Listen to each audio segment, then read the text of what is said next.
इसके कुचलेपन के मुख्य मैं दो ही कारण बताऊंगा। पहला है शिक्षा की कमी, दूसरा है राजनीतिक चेतना की कमी। शिक्षा आने पर बाकी समस्याएं स्वतः ही समाप्त हो जाएगी। मंच पर विराजमान आदरणीय साधु संतों के चरणों में मेरा कोटि कोटि वंदन।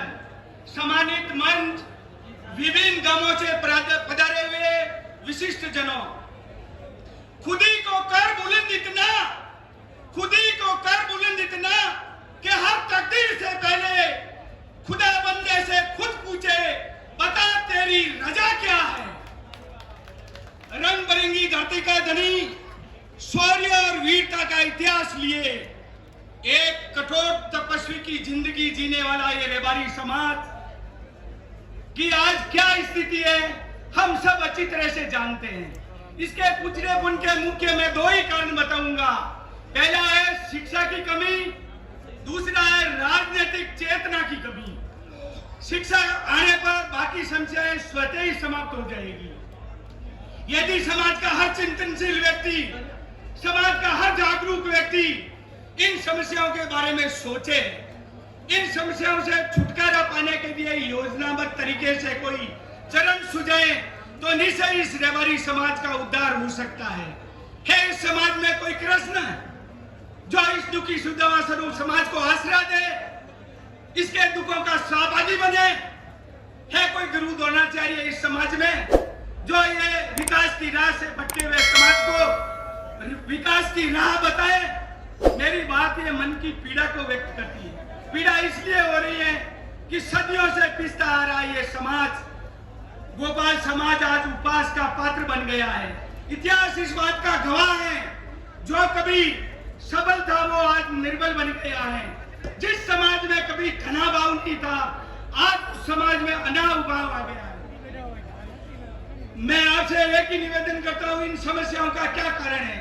हमने शिक्षा से नाता नहीं जोड़ा और परंपराएं नहीं छोड़ी। समय के साथ परंपराएं बहुत अच्छी रही होगी, लेकिन यही परंपराएं आज हमारे विकास के मार्ग में बेड़ियां बन गई है। साथियों, जब सामरिक महत्व की बात आती है, लोग आपके संख्या बल को नकारते हैं। देवासियों की जनसंख्या है ही नहीं उतनी। मैं कहता हूं, जब वोटों की बात आती है, गांव का हर सेठ कहता है देवासियों के वोट चाहिए तो हमसे बात करो। साहूकार कहता है हमसे बात करो। जमींदार कहता है देवासियों के वोट चाहिए तो हमसे बात करो। साथियों, जब तक संगठित होकर इस ठेका प्रणाली का मुंह तोड़ जवाब नहीं दोगे, तब तक समाज का उद्धार नहीं हो सकता है। मैं आपको बताना चाहता हूं, राजस्थान में 30 विधानसभा क्षेत्र ऐसे हैं जहां आप निर्णायक भूमिका में हो। आप जिता सकते हो, हरा सकते हो। मैं तो यहां तक कहता हूं, कोई भी राज राजस्थान में आप बना सकते हो और बनते हुए राज का खेल बिगाड़ सकते हो। आप में वो ताकत है। साथियों, राजनीतिक आचार समस्याओं के समाधान की एक चाबी है। जब आपके भाई, आपके बच्चे उन कुर्सियों पे पहुंचेंगे जहां फैसले लिखेगी कलम उनके हाथ में होगी, तो स्वतः ही समस्याओं का समाधान होता जाएगा। यह ताकत तुम्हें बतानी पड़ेगी। रही बात, देखो मारवाड़ परगना में रेबारी जाति की बहुल्यता है। इस मारवाड़ परगना में एक बड़ी बड़ी सूरत को सादगी का रूप देने वाला यह रेबारी समाज आर्थिक रूप से, सामाजिक रूप से, राजनीतिक रूप से बहुत ही पिछड़ा हुआ समाज है। ऐसे पिछड़े समाज में एमपी बनना, एमएलए बनना, आईएएस बनना, आईपीएस बनना एक असंभव सा प्रतीत होता है।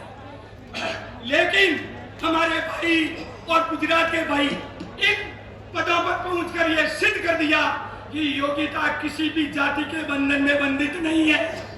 मैं आपका टाइम ज्यादा नहीं दूंगा। आज जितने मेहमान आए हैं, आज विलक्षण प्रतिभाएं समाज की यहाँ एकत्रित हुई है।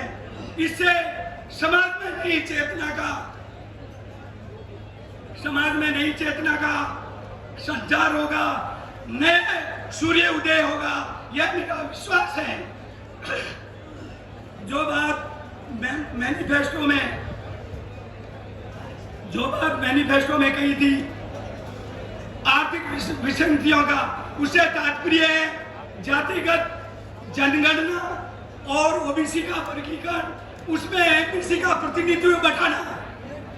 जो आवासीय विद्यालयों की बात कही थी उसमें निष्कर्मणीय आवासीय विद्यालय तहसील पर होने चाहिए, जिसमें देवासी समाज के बच्चे और बच्चियां ही एडमिशन ले सकती हैं। और राजनीतिक चेतना की बात है, जो हीराबाई और प्रेम जी ने जो बात कही है, जो संख्या के अनुपात में प्रतिनिधित्व मिलना चाहिए। जय हिंद, जय भारत।